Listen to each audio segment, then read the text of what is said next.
Halo guys, apa kabar kalian? Mimin harap kalian baik-baik aja.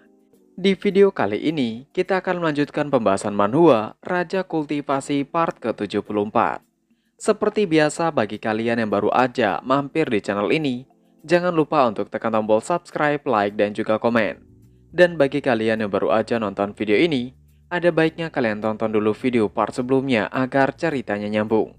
Link videonya sudah kami cantumkan di deskripsi video ini, atau kalian bisa cek di playlist. Tanpa berlama-lama, mari kita bahas tuntas. Cerita kita lanjutkan. Di pembahasan terakhir, kita diperlihatkan Nivan tengah mengajarkan cara bermain game konsol kepada para immortal dan juga Raja Luo, hingga mereka tidak sanggup mempelajarinya. Nivan terkejut ketika melihat kondisi mereka yang sungguh tidak enak dipandang. Master Lin dan yang lainnya segera bangkit mengatakan bahwa pengajaran dari Master Nivan sungguh mencerahkan, dan mereka mencernanya membutuhkan banyak usaha. Master Changqing dan Raja Luo hanya mencoba memperbaiki sikap mereka. Nivan tersenyum seolah mengerti. Ia juga meminta mereka untuk bertanya padanya jika tidak ada yang dimengerti. Dengan hormat mereka bertiga mengatakan bahwa itu adalah ketidakpintaran mereka yang tidak mengerti pengajaran dari Master Nivan, disertai dengan senyuman canggung mereka. Nivan juga ternyata memiliki hadiah untuk mereka. Izinkan dirinya memberikan sesuatu. Ia yakin hadiah itu akan cocok bagi mereka, yang merupakan para orang tua daripada harus bermain game konsol. Saat melihat benda yang diberikan Nivan, membuat mereka bertiga terkejut, karena itu kemungkinan adalah benda yang berusia ribuan tahun. Nivan mengajak mereka untuk memainkannya, dan Nivan menjelaskannya bahwa itu adalah permainan yang disebut papan catur. Jika mereka memahami Atsan 505A, ada baiknya mereka segera mencoba. Yang melawan Master Nivan adalah Master Changqing, yang merupakan seorang immortal. Tapi, Master Changqing yang baru duduk menyatakan minatnya untuk bermain melawan Nivan. Tiba-tiba perasaan yang menekan membuatnya terkejut. Bagaimana tidak? Kini, seolah dunianya benar-benar berbeda. Bidak catur seolah melayang dengan dipenuhi energi spiritual. Master Changqing mencoba mengamati apa yang ia lihat saat ini. Semua bidak catur seolah memiliki peran masing-masing. Menyadari bahwa permainan catur itu bukanlah permainan catur biasa, yang mana itu adalah jalan pembentukan. Master Changqing seolah mengerti dengan aturan dari permainan catur. Ia menyebutkannya, yang mana harus mengerahkan pasukan, atur pasukan dan kirim jenderal. Ia mendedikasikan formasi 1000 mesin, yang berisi ribuan informasi yang berubah. Master Nivan berpikir bahwa formasi dalam formasi 1000 mesin terlalu sederhana. Hanya melalui apa yang disebut dengan permainan catur itu, ia dapat menunjukkan cara pembentukannya yang sempurna. Dengan bersemangat, Master Changqing mengatakan ia telah siap untuk memulainya. Nivan memulai permainannya, seolah ia menjalankan kudanya menuju ke arah Master Changqing. Master Changqing yang merasakannya sedikit tertekan, karena itu adalah paksaan yang begitu kuat. Ia bergumam, dalam permainan catur, setiap kali ia menjatuhkan pionnya, ia bisa mendapatkan sedikit lebih banyak wawasan tentang cara bermainnya. Seorang ahli layak menjadi seorang ahli.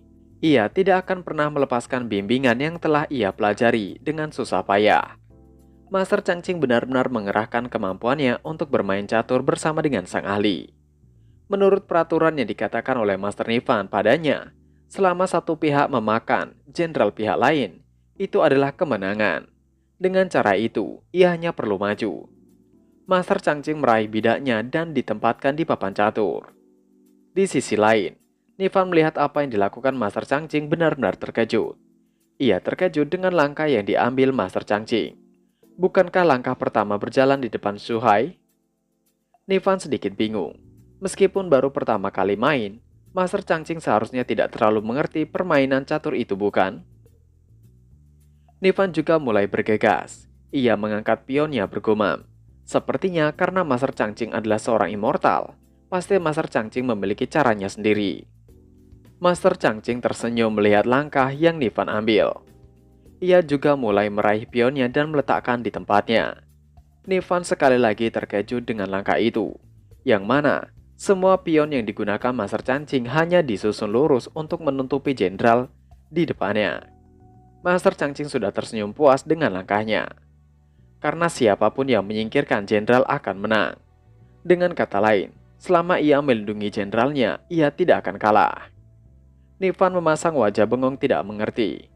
Ia melangkahkan pionnya di samping pion jenderal milik Master Changqing. Dengan begitu, Master Changqing bengong seketika. Wajahnya begitu syok karena ia telah kalah. Ia langsung berbusa karena saking terkejutnya. Nivan tersenyum dan memuji Master Changqing. Walaupun baru pertama kali main, tapi itu sudah lumayan bagus bagi Master Changqing. Nivan bangkit meneruskan. Master Changqing telah mengerti peraturan mainnya. Jika suka maka Master Changqing bisa kembali dan berlatih lagi. Dan mereka bisa bermain di lain hari. Dengan segera mereka bertiga berpamitan untuk kembali ke kediaman mereka masing-masing. Mereka diantar hingga pintu keluar oleh Nivan dan Nivan segera menutup pintunya. Tapi sepertinya ketiga orang itu salah mengartikan niat Nivan. Mereka merasa Master Nivan tengah marah. Master Lin mengatakan, jika sepertinya pemahaman Master Changqing terlalu rendah dalam bermain catur. Makanya itu membuat Master Nivan marah. Master Changqing tidak marah karena Master Lin mengatakan hal itu kepadanya. Tapi sebaliknya ia menjelaskan bahwa Master Lin tidak mengetahuinya. Permainan catur itu terlalu kuat. Itu bukan sesuatu yang bisa dimainkan oleh immortal seperti dirinya. Jika itu Master Lin yang memainkannya, maka Master Lin akan lebih cepat pingsan daripada dirinya. Master Changqing dengan senyuman melanjutkan. Tapi selain itu ada kabar baiknya. Ia memahami makna lain dari permainan catur itu. Master Lin memandang Master Changqing dengan tidak yakin. Namun Master Changqing menjelaskannya. Dalam permainan catur itu ada bidak, kereta perang, dan jenderal. Semua memiliki posisi masing-masing. Dan sisanya menjalankan tugas masing-masing. Sama seperti mereka semua sebagai pion dari Master Nivan. Catur itu adalah penyederhanaan kompleksitas dan landasan cara pembentukan. Memiliki definisi yang jelas tentang identitas mereka semua sebagai pion Master Nivan. Yang mana mereka harus maju terus, jangan pernah mundur. Setelah penjelasan itu, akhirnya mereka mengerti. Itu sangat masuk akal. Setelah berdiskusi lebih lama, Master Lin akhirnya mengajak mereka untuk cepat kembali dan membagikan hadiah penting itu pada yang lainnya.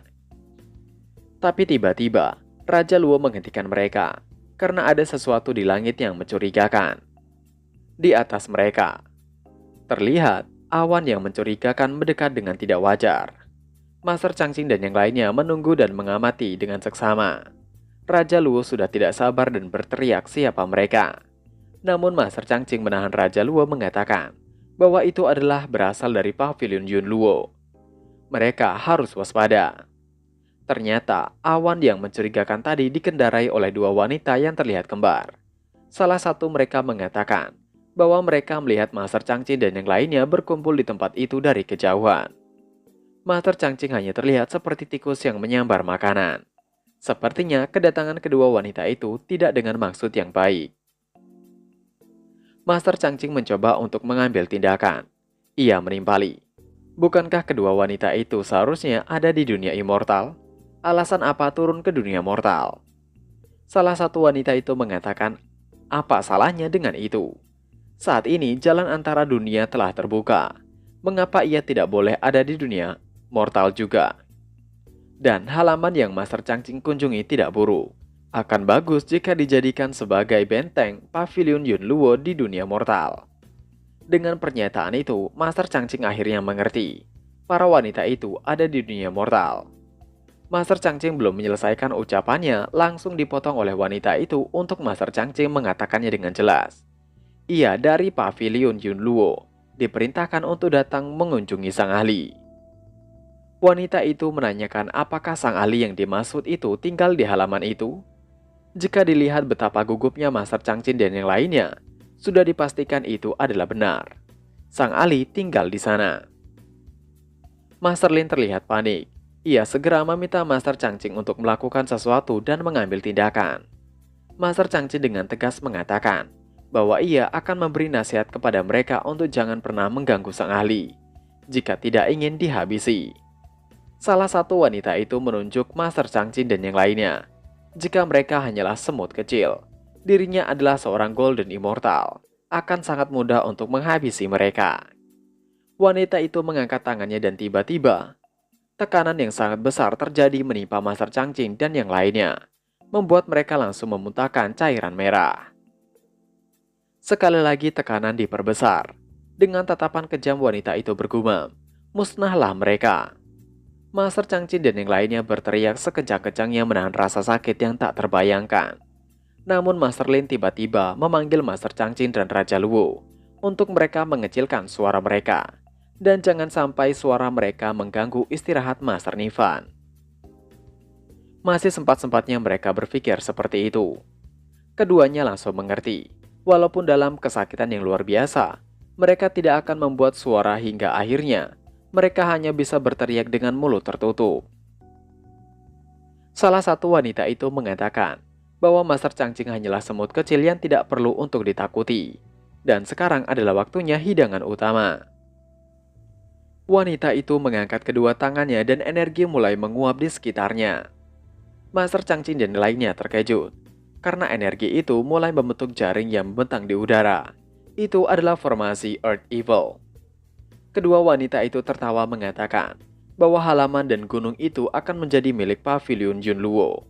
Formasi itu benar-benar menutupi seluruh pegunungan, termasuk kediaman Ivan. Terbentang dari selatan ke utara, dan di ujungnya ada sebuah artefak yang berfungsi sebagai pusat formasi.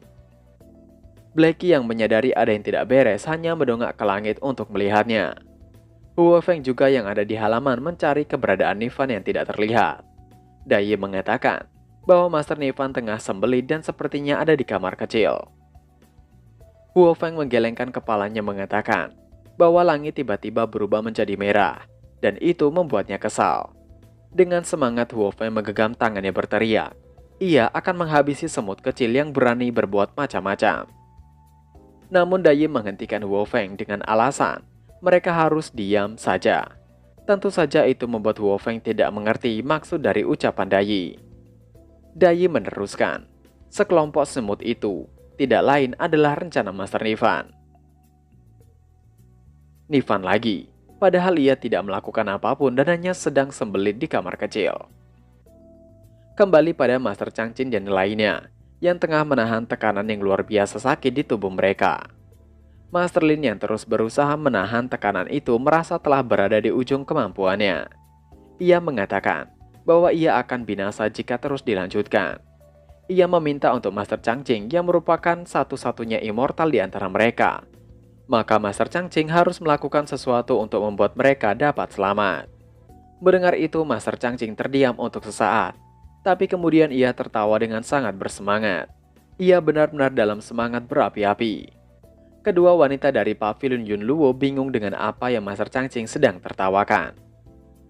Master Changqing mengatakan, jika kedua wanita itu tidak menggunakan formasi itu, maka ia tidak akan bisa mengalahkan mereka berdua. Merasa diremehkan membuat salah satu wanita itu kesal. Formasinya itu adalah harta tertinggi yang diturunkan dari generasi ke generasi dari Pavilion Yunluo. Jika Master Changqing tidak tahu akan kelemahannya, bahkan seorang Golden Tai Immortal terjebak dalam formasi, maka dia hanya bisa duduk dan menunggu ajalnya. Namun itu tidak membuat Master Changqing takut, melainkan ia tertawa terbahak-bahak lebih kuat. Ia mengatakan bahwa itu adalah sebabnya ia tertawa. Master Changqing mengingat di mana Nifan menjelaskan cara kerja game konsol. Dalam susunan ribuan mesin ada puluhan formasi. Jika ingin bertahan hidup di dunia terbuka seperti ini, ada satu hal yang harus dimiliki oleh seorang pemula. Nifan membuat kompas dalam konsol game, dan itu adalah yang dibutuhkan oleh seseorang. Itu bukanlah benda yang hebat, tapi dengan itu, maka orang akan bisa menemukan biji besi dan juga berlian. Kembali pada kesadaran Master Changqing, ia tengah mengeluarkan kompas di tangannya, yang sepertinya Nifan memberikan itu kepadanya. Kompas dengan memiliki dua warna merah dan biru berputar di telapak tangannya. Kedua wanita itu terkejut, namun ia juga tidak tahu benda apa yang ada di tangan Master Changqing. Tanpa menunda, Master Changqing segera melempar kompas itu menuju arah di mana pusat formasi berada. Kompas itu segera melesat dengan begitu cepat. Pusat formasi yang digunakan untuk membuat formasinya terlihat bergoyang dan mulai tercabut dari tanah dan mulai melayang di udara. Master Changqing berteriak bahwa itu masih belum berakhir. Kompas itu kembali ke tangan Master Changqing dan terus berputar. Dan karena itu, formasinya terlihat perlahan menghilang. Kedua wanita itu terkejut karena Master Changqing telah berhasil menemukan kelemahan formasi mereka. Master Changqing terlihat sangat bersemangat karena semua telah berada dalam rencana Master Nifan. Kedua wanita itu sangat terkejut karena Master Changqing dapat mematahkan formasi mereka. Tapi masih terlalu dini untuk puas. Sepertinya mereka akan mengambil keputusan lain. Mereka harus menghabisi Master Changqing dan lainnya tanpa harus bersusah payah lagi. Di sisi Master Lin, ia terlihat menggelengkan kepalanya mengatakan bahwa itu percuma. Walaupun Master Changqing telah berhasil menghancurkan formasinya, tapi mereka masih bukanlah lawan kedua wanita itu. Master Changqing menggelengkan kepalanya mencibir. Kedua wanita itu yang terlalu naif. Tentu saja, cibiran itu membuat kedua wanita Pavilion Yunluo terkejut tidak terima. Master Changqing dengan semangat menunjukkan jarinya ke langit berteriak. Master Nifan telah mengantisipasi segalanya dan mengajari dirinya solusi untuk formasi 1000 mesin. Tentu saja tidak hanya berhenti di satu serangan. Ia mengingat kembali tentang jawaban dari pertanyaan tentang kompas yang memiliki arti untuk menemukan biji besi, yang mana itu dikarenakan magnet. Prinsipnya lebih rumit, tetapi secara umum dapat menarik satu sama lain dengan beberapa logam. Nifan ternyata memberikan kompas itu pada mereka untuk penelitian, untuk mencari besi dan juga logam lainnya. Tapi sepertinya mereka menggunakannya sebagai senjata tingkat tinggi. Namun Nifan mengingatkan, setelah menguasai cara menggunakan kompas, maka tidak ada masalah yang tidak bisa diselesaikan di dunia ini. Dengan kata lain, itu adalah senjata yang luar biasa bagi para kultivator. Namun sekali lagi, maksud Nifan memberikan itu bukan untuk senjata. Kembali ke pertarungan, Master Lin dan juga Raja Luo menangis haru ketika mengingatnya juga. Mereka baru menyadari jika itu semua adalah rencana Master Nifan. Master Changqing menanyakan pada dua rekannya itu, apakah mereka berdua mengerti langkah apa yang akan ia ambil, bukan? Mereka membenarkannya. Raja Luo masih terus memuji Nifan bahwa itu semua seperti yang diharapkan dari Master Nifan. Master Nifan memang benar-benar bijaksana. Kedua wanita dari Pavilion Yanluo terlihat semakin marah karena Master Changqing dan yang lainnya sangat percaya diri. Mereka meminta untuk Master Changqing tidak berpura-pura. Jika memiliki kemampuan, maka mereka harus bertarung. Tentu saja, Master Changqing kini sudah percaya diri. Ia segera melemparkan kompasnya, dan ia berteriak izinkan dirinya untuk menunjukkan senjata yang diberikan oleh sang ahli. Kompas itu segera melesat menuju awan yang dikendarai oleh kedua wanita Pavilion Yanluo. Kedua wanita itu telah sangat waspada akan datangnya senjata itu. Tidak lama jarum kompas itu telah menghunus awan kendaraan mereka. Tapi sepertinya tidak terjadi apapun dan hanya nyangkut di sana. Setelahnya, tidak ada satu kata pun yang keluar dari mulut mereka, hanya hening dan suara angin yang terdengar. Kedua wanita itu juga akhirnya tertawa, karena ia pikir Master Changqing memiliki kemampuan. Tapi ternyata, ia telah salah menilai. Namun tiba-tiba kedua wanita itu terkejut karena merasakan sesuatu. Pusat formasi yang terbuat dari besi itu melesat dengan kecepatan yang luar biasa di belakang mereka. Mereka tidak percaya bagaimana mungkin itu bisa terjadi. Karena tidak hanya menghancurkan formasi, tapi formasinya sendiri menyerang balik kedua wanita dari Pavilion Yunluo. Master Changqing mengatakan bahwa pada saat yang sama, ia mengetahui kekuatan formasi Earth Evil. Tentu ia tahu bahwa kompasnya tidak dapat melukai kedua wanita itu, dan kompas itu hanyalah pengalihan untuk tujuan aslinya. Dan dengan segera, besi pusat formasi menghujam awan yang merupakan kendaraan kedua wanita Pavilion Yunluo hingga hancur berkeping-keping di udara dan bertabrakan dengan kompas milik Master Changqing. Dan chapter pun berakhir. Nah, itu tadi adalah pembahasan manhwa. Raja Kultivasi part ke-74. Seperti biasa sebelum mengakhiri video ini, Mimin ingatkan untuk kalian bahagia dan sehat selalu. Terima kasih sudah menonton video ini dan sampai jumpa lagi di video selanjutnya. Jana!